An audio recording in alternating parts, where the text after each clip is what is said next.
A while ago, I took the time to organize all documents in our possession that pertain to Kutar. What you see here is the material I consider reliable.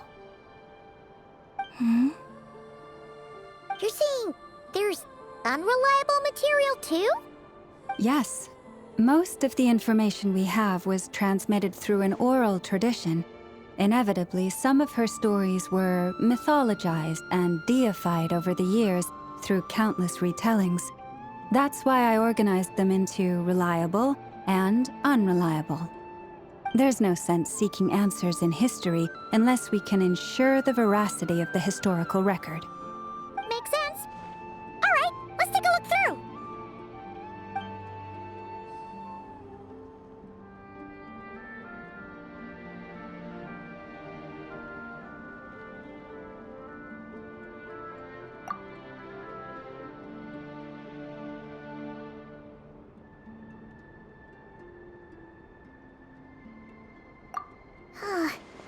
Almost all these records refer to Kutar instead of Columbina. Although neither of those is her real name. Paimon's not sure what point she's trying to make. What we can gather from these records is that the Frost Moon Scions worshipped her as a god, placing impossible expectations upon her. I cannot fault them for their earnest faith, but for all their devotion, worshipping her day in, day out changed nothing. I imagine that none of it resonated with Columbina. It wouldn't surprise me if, even back then, she had already begun to reject the name Kutar and everything it represented. Lama speaks the truth. When I heard them call upon Kutar with hope and expectation in their voices, they may as well have been calling upon somebody else.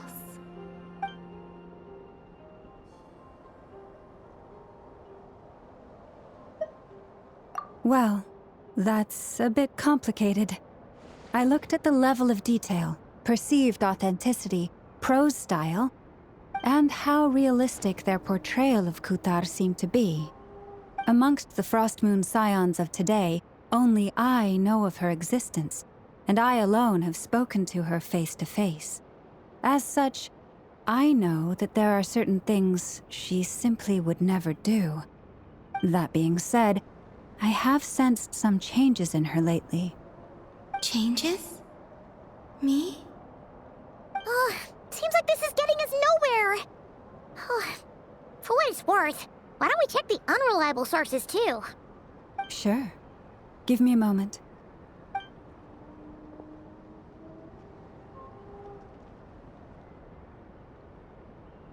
Exerting but a fraction of her divine might, Kutar sheared a great mass from the snow-capped mountain and cast it into the sea, upon whose surface shone the mirror image of the moon. Thus was formed the island of Hisi. Yeah, right. That doesn't even begin to pass the sniff test. The 3 moons are naught but lies through and through. Only one moon has ever shone for us, and Kutar is her name. The vast majority of ancient texts are filled with fanciful tales like these. I trust you understand my criteria a little better now. Kutar did not speak, merely gazing into the distance in silence. And where her gaze landed, this was her prophecy. Clearly, whoever wrote this text never even met Kutar. Otherwise, they'd know that her eyes are always closed. What about you, Traveler? What are you reading? Come on, let Paimon see.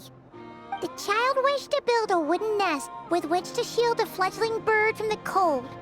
But being so young and lacking in strength, the child could not snap the branches from the trees. Kutar was passing by. Upon seeing the child, she summoned forth the Kuhenki, who built a beautiful nest for the child. I remember that.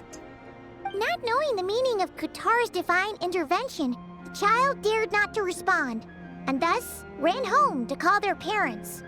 But Kutar was gone. The Moon Chanter declared the event a miracle and took the nest as a relic, placing it on high for all to see. The child was named as one favored by the goddess, and was greatly respected amongst the people. Yet, no further miracles were bestowed, and this matter was forgotten in but a few years. Huh. Any thoughts after reading that? Yeah. Columbina probably just wanted to join the kid in making nests. Ah. I'd originally considered this a fabrication, because Kuthar did not perform any similar actions in subsequent records. But now that I think about it, it does seem like something Columbina would do. It's just that... She didn't know how other people would interpret her actions. She was probably worried about making things difficult for people. So, she gradually stopped joining in. Yes. Oh, that's so sad.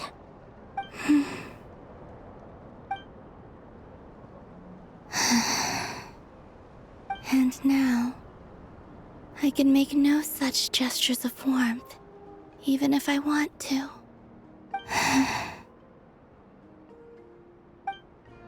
Still no name. That's a bit of a shame. But we did learn some interesting stories. That's gotta count for something. Barca said he was gonna set up a meeting with Arlecchino and Sandrone, right? Let's go back to Nasha Town and see how he's doing.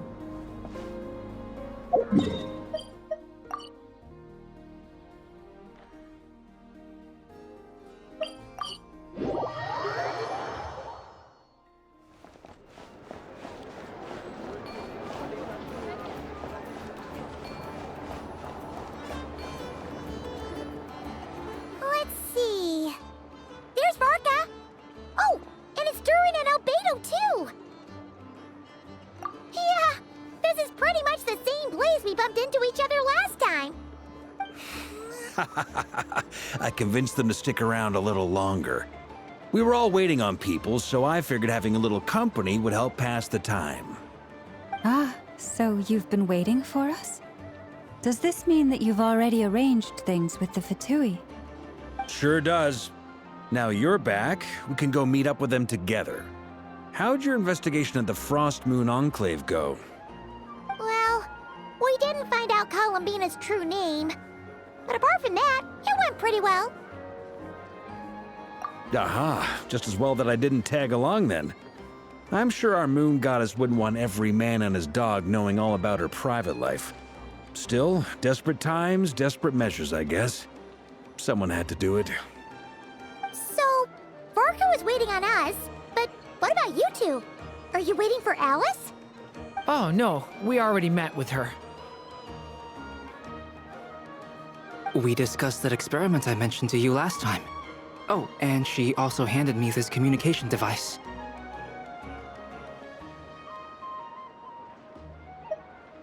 That's right. I understand she informed you about the relationship between the Phantom phenomena and Tevat's borders, yes? She wants me to help her with some more experiments on that front. She said that she'll contact me through this device with more information. Ah, I see. Following instructions and making observations. Pretty common research method. Takes me right back to Albedo's lab. Wait, then who exactly are you meeting? Someone you know. Albedo's met him too. But I don't think Miss Lauma or the Grand Master have been introduced. Introductions are overrated, especially in cases like this. It's you! So, it's not like the Academia has prohibitions against going abroad. Also, I applied for leave. I've been writing to Hat Guy since obtaining a human form. I've already brought him up to speed on everything that's been going on in Nodcry. Hat guy? Turns out, I actually have heard that name before. Oh? Then why did you react the same way I did? I only knew the name, not the fella. But since we're all here, let's do some introductions for what it's worth. I'm Varka, Grand Master of the Knights of Favonius. Lauma, Moon Chanter of the Frost Moon Scions. And I'm a Drioche from the Vahumana Darshan of the Sumeru Academia. Hat guy. Good to see you again, Mr. Guy. I believe we last saw each other on the boat ride here.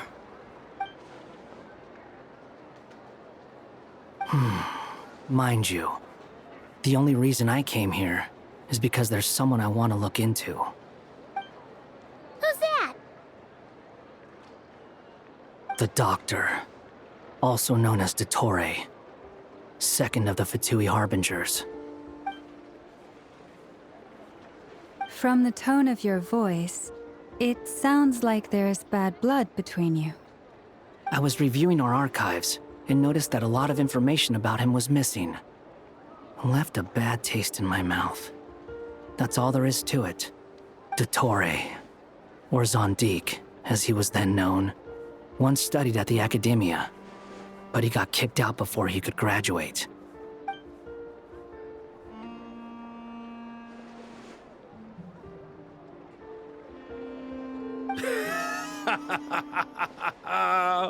So the Harbinger's #2 man is a college dropout?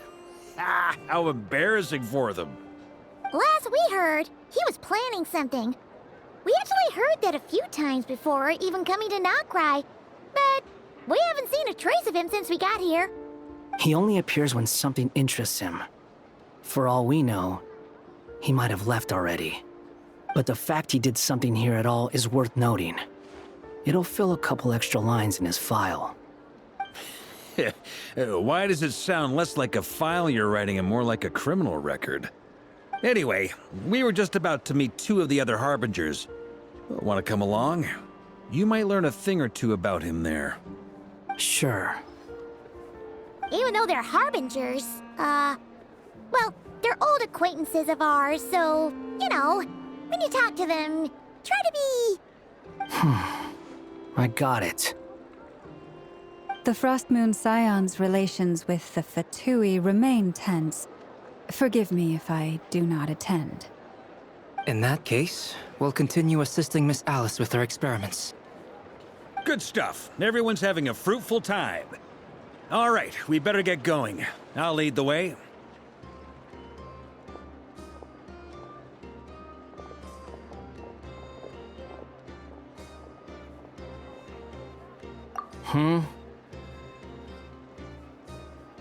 Well, yeah, that's obviously part of it. But I'm not the only one who has a score to settle with him. Neither you, nor Lesser Lord Kusanali, nor I want to see him meddling with things again. What's the hurry? Don't worry. Pigeons always know which way home is.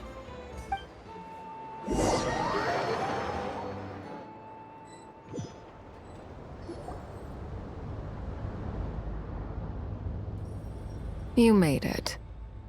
Who is this? A scholar from Sumeru. They call him Hat Guy. He's an old friend of the Travelers. Wait, this is the Academia representative you wrote about? He doesn't exactly look the part. I believe this will prove my identity. You'll notice it bears the seal of the Sanctuary of Surasthana. Well, what do you know? So it does. All right then. My mistake. It's fine. I expected as much. What? So as I mentioned in my letter, the Academia's got its eyes on Dottore. But this matter remains top secret. Apart from those assisting in the investigation, the fewer people who know, the better.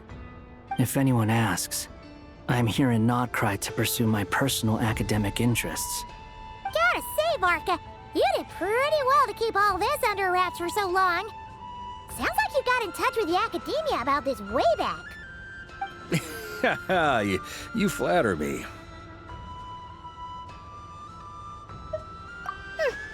Where do I even start?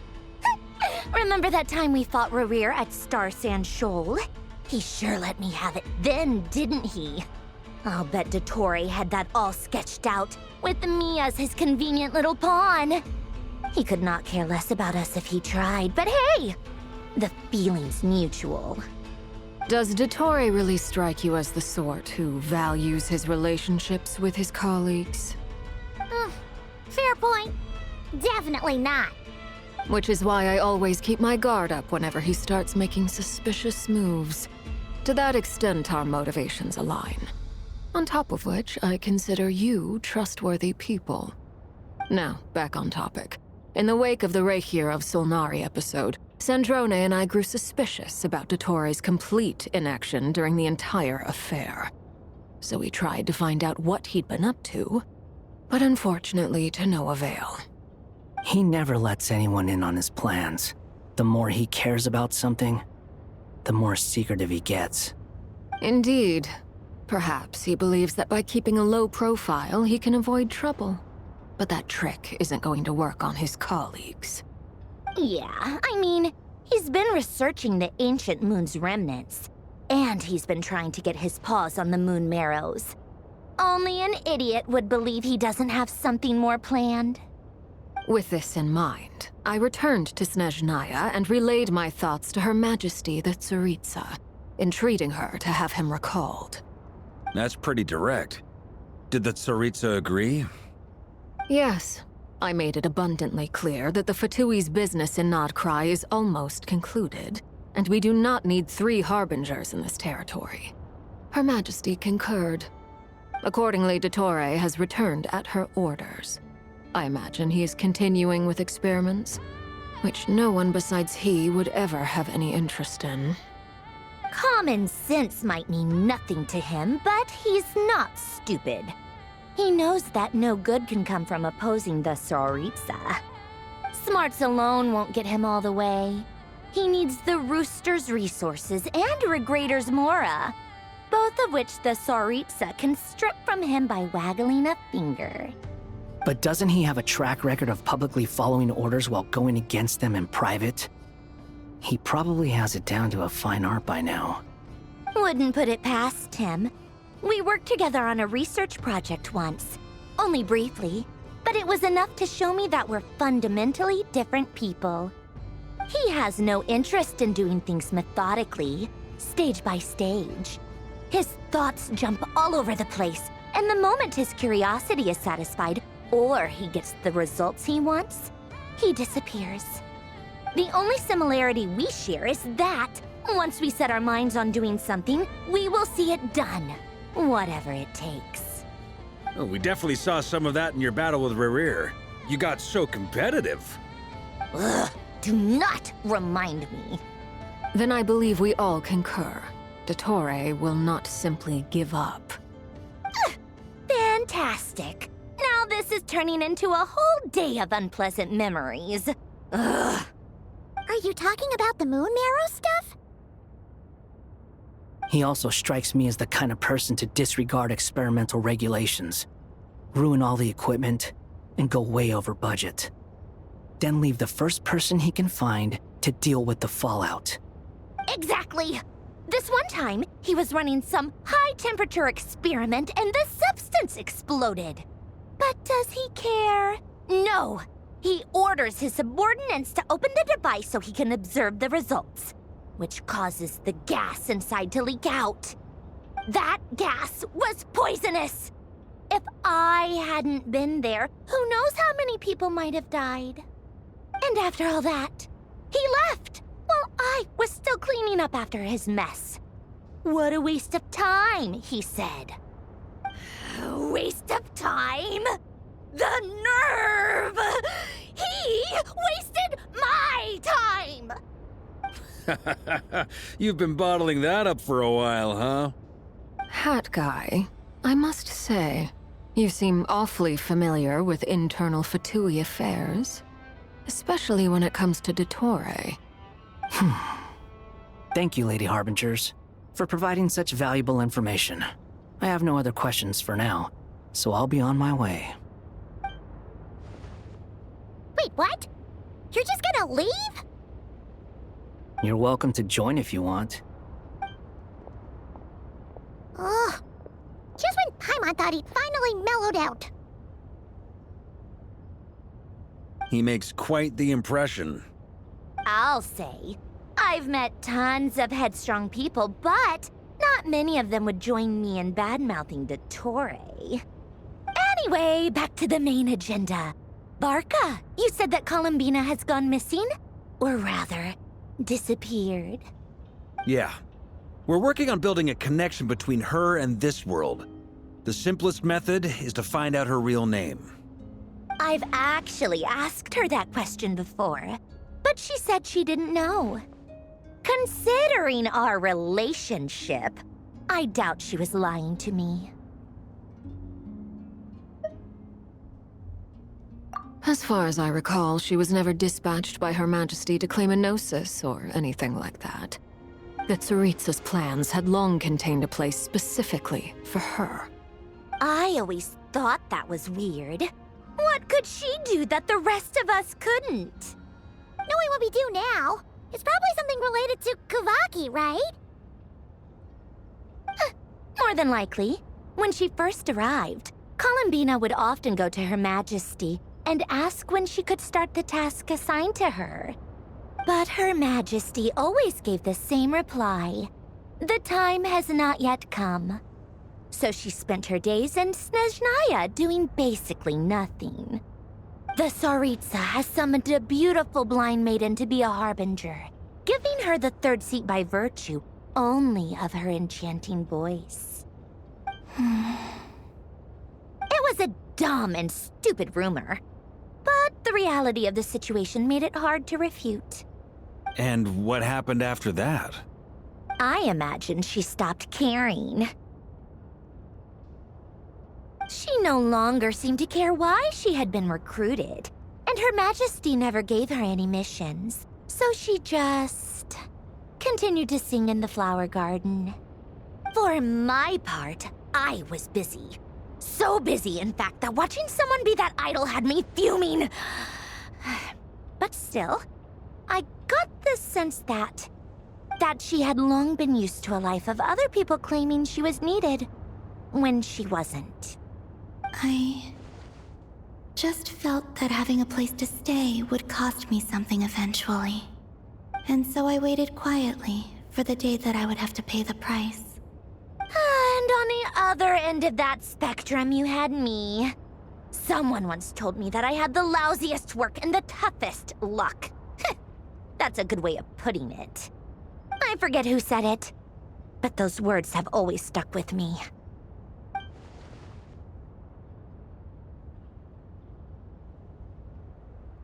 But you've done your job exceptionally well all this time. Because at heart, you are a conscientious person. What is it? Something come to mind?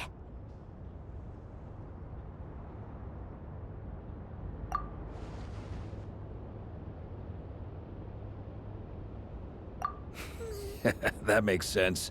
Nothing screams you are needed like your name shouted from across the town.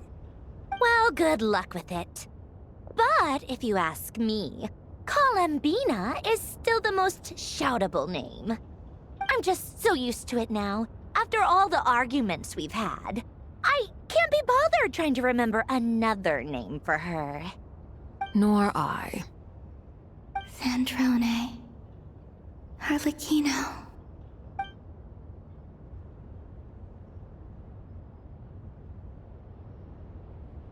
Huh! It's a Sealy! Does that mean Nicole has news for us? Ladies, I thank you for your hospitality. If the chance ever comes up, I definitely owe you both a drink sometime. I'm sure it will. You can make your own way out. Heck, you've been here enough times, you probably know your way around better than I do. Okay! Time to do what adventurers do best! Follow that Sealy!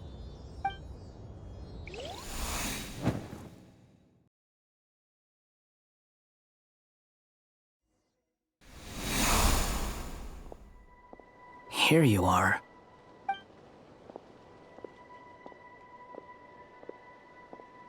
Oh, hat guy.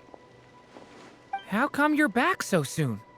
Did things go all right with the Fatui? Fine. Dottori's been summoned home by the Tsaritsa. Couldn't get much more than that. How about you? Any progress with the investigation? Unfortunately not. We've tried everything. Different phantoms, different locations, different points in history. But the results are the same each time. Abyssal monsters roaming the land. People crying out in despair, with no hope of being rescued. Every time I see it, I can't help but think, is this what it was like in Mondstadt when Dragonspine Durin attacked? And if I fail in the task I've been given, will I create yet another tragedy? That's just meaningless speculation. When we encountered similar phenomena previously, I tried to interfere with those illusions, using sounds and lights to guide them. However, we could not change their fates. At most, we were able to extend their existences. The events of the past are like fate that has been written into Irminsul. There isn't a living thing in Teyvat that can escape its past. But Miss Alice instructed us to try to find ways to change the outcome that these phantoms face. It's an impossible task. Can't you just refuse? Since she asked us to do this, I feel like it can't truly be impossible. Or if it is, well, mages can make the impossible possible. I could not have been born as Durin otherwise. But you also said that your past 39 attempts were fruitless. That's true. But you're still going. Yes.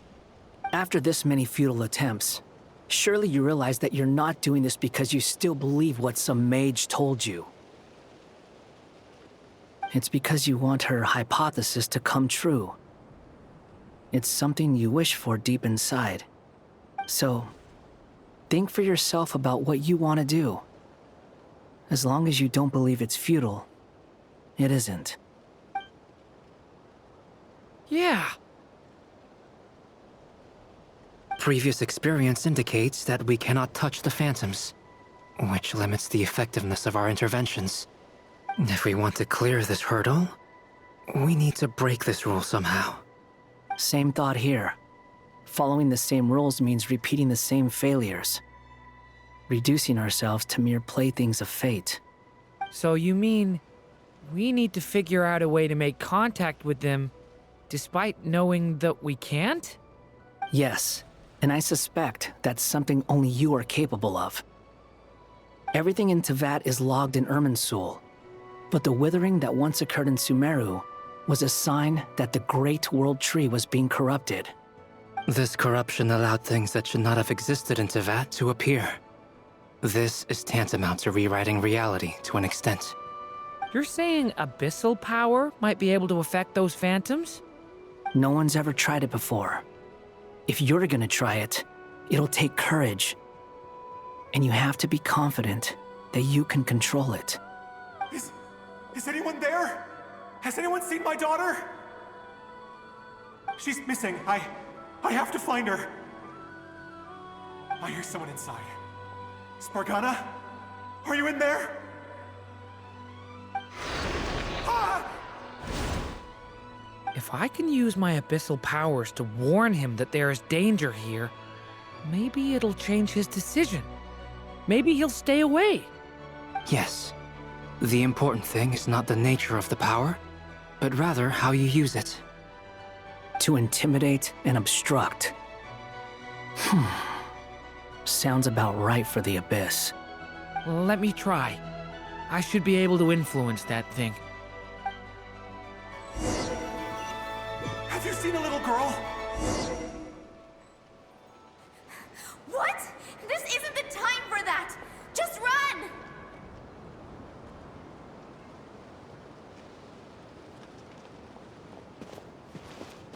I hear someone inside. Spargana? Are you in there?